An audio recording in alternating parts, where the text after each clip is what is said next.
चलिए, आज हमारा चैप्टर 5 मांग की लोच का दूसरा दिन है और सिर्फ 5 मिनट या 10 मिनट का वीडियो होगा, इससे ज़्यादा बड़ा नहीं होगा। क्योंकि कल ही फर्स्ट पार्ट में हम सब कुछ कंप्लीट कर चुके हैं, है ना। इसके पहला पार्ट चैप्टर 5 फर्स्ट पार्ट में हम मांग की लोच को कंप्लीट कर चुके हैं। बस अब उसका केवल एक छोटा सा पॉइंट बचा हुआ है, लोच को प्रभावित करने वाले कारक। राइट, चलिए स्टार्ट करते हैं। मांग की लोच को प्रभावित करने वाले कारक, है ना। तो सबसे पहला कारण है वस्तु की प्रकृति। ठीक है, वस्तु की प्रकृति कैसी है, जैसे हमने कल ही समझाते वक्त कई चीजें तो मैंने बताई थी। जैसे अनिवार्य वस्तु के लिए बताया था, है ना, आवश्यक चीजें जैसे कि नमक, है ना, पाठ्य पुस्तकें, सब्जी। पाठ्य पुस्तकें यहाँ थोड़ा सा कम है, पर सब्जी, राइट, अनाज, ये क्या होती है, बेलोचदार। मतलब इसमें लोच नहीं है, मतलब कि इनकी मांग पर इनके कीमत का प्रभाव नहीं पड़ता। बेलोचदार का मतलब, कल हमने देखा था कि यदि नमक का रेट, कीमत कम हो जाएगी तो हम ऐसा तो नहीं है कि हम ज्यादा खा लेंगे, या नमक महंगा हो जाएगा तो हम कम खाएंगे, ऐसा नहीं हो सकता। राइट, मीन्स इसकी कीमत का, नमक की कीमत का उसकी मांग पर कोई प्रभाव नहीं पड़ता। ठीक है, क्योंकि इन वस्तुओं की मांग पर कीमत का कोई प्रभाव नहीं पड़ता। आरामदायक वस्तुएं जैसे कूलर, पंखे आदि की मांग लोचदार होती है, क्योंकि इनकी कीमत में कमी होने पर मांग बढ़ जाती है और कीमत में वृद्धि होने पर मांग कम हो जाती है। ऐसा क्यों होता है? ऐसा इसलिए होता है क्योंकि ये आवश्यक नहीं है। व्यक्ति इनको टाल सकता है कि ठीक है, अभी पैसे, अभी महंगा है तो अभी नहीं, बाद में लूंगा जब ये सस्ता हो जाएगा। राइट, या जब थोड़ा रेट कम होता है तो व्यक्ति उसको खरीदते हैं। जैसे कि आप फ्लिपकार्ट या अमेजोन पर सेल आती है ना, आप अक्सर देखना सेल पर ज्यादा लोग खरीदी करते हैं।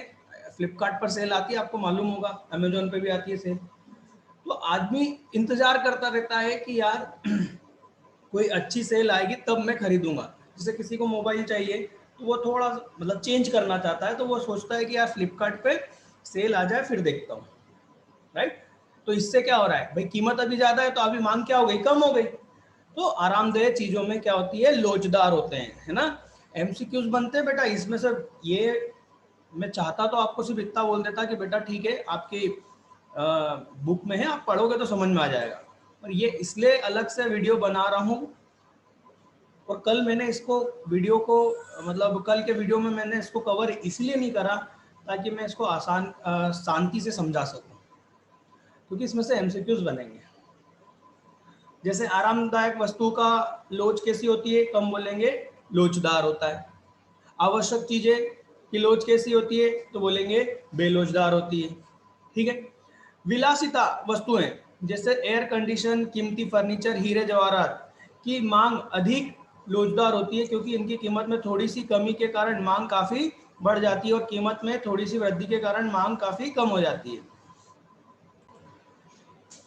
ठीक, अब इसके आगे आप यहां देखें, दूसरा है स्थापन वस्तुओं की उपलब्धता। प्रतिस्थापन वस्तुएं पढ़ा था हमने, उसी को स्थापन वस्तु भी बोलते हैं, सब्स्टिट्यूट गुड्स। यदि किसी चीज का सब्स्टिट्यूट अवेलेबल है, मतलब उसका प्रतिस्थापन वस्तु अवेलेबल है, तो उसमें लोच अधिक होगी। कैसे? जैसे चाय और कॉफी। कॉफी का रेट जैसे बढ़ा, लोग फटाक से किधर चले गए, चाय की तरफ। क्यों? क्योंकि चाय का प्रतिस्थापन उपलब्ध है। तो यदि प्रतिस्थापन है तो लोच कैसी होगी, अधिक होगी, अधिक लोचदार होगा। और यदि प्रतिस्थापन नहीं है, भाई यही है आखिरी, तो लोच बेलोचदार होगी या कम लोचदार होगा। बात समझ में आई? पढ़ के देख लो। जिन वस्तुओं के स्थापन वस्तुएं जैसे कि चाय के स्थान पर कॉफी, संतरे के रस के स्थान पर मौसम्बी का रस, सूती कमीज का स्थापन टेलरिंग कमीज उचित कीमत पर उपलब्ध है, तो उनकी मांग अधिक लोचदार होगी, क्योंकि इन वस्तुओं की कीमतें बढ़ने पर अन्य स्थापन वस्तुओं का उपयोग बढ़ जाता है। इसके विपरीत जिन वस्तुओं के स्थापन नहीं होते, उनकी मांग अपेक्षाकृत बेलोचदार होती है। ठीक है, विभिन्न उपयोगों वाली वस्तुएं ऐसी चीजें जिनका कई उपयोग है, जैसे मैंने बताया था दूध, तो क्योंकि इन पर चीजें ज्यादा निर्भर करती हैं, इसलिए इन ये क्या होते हैं, अधिक लोचदार होते हैं। ठीक है, तो यहां पर आप देख सकते हैं जिन वस्तुओं के विभिन्न उपयोग होते हैं उनकी मांग अधिक लोचदार होती है, जैसे कि बिजली या दूध के विभिन्न उपयोग। ठीक है, और जिन पर कम निर्भरता होती है उनकी लोच क्या होती है, थोड़ी कम होती है। चलिए आगे जाएंगे नेक्स्ट पेज पर। वस्तु के उपभोग को स्थगित करने की संभावना। यदि वस्तु कैसी है, देखो एक इंग्लिश में बोलते हैं पेरिसेबल गुड्स, मतलब कि, और एक ड्यूरेबल गुड्स। ड्यूरेबल, पेरिसेबल का मतलब होता है जो नष्ट जल्दी हो जाती है, और ड्यूरेबल मतलब टिकाऊ वस्तु है ना। तो यदि वस्तु टिकाऊ है, टिकाऊ है मतलब वो खराब नहीं हो रही, जैसे कि कूलर लेना है, तो कूलर या टीवी, ये क्या बन के उत्पादन होके रखे रखे खराब हो जाएंगे क्या, नहीं होंगे।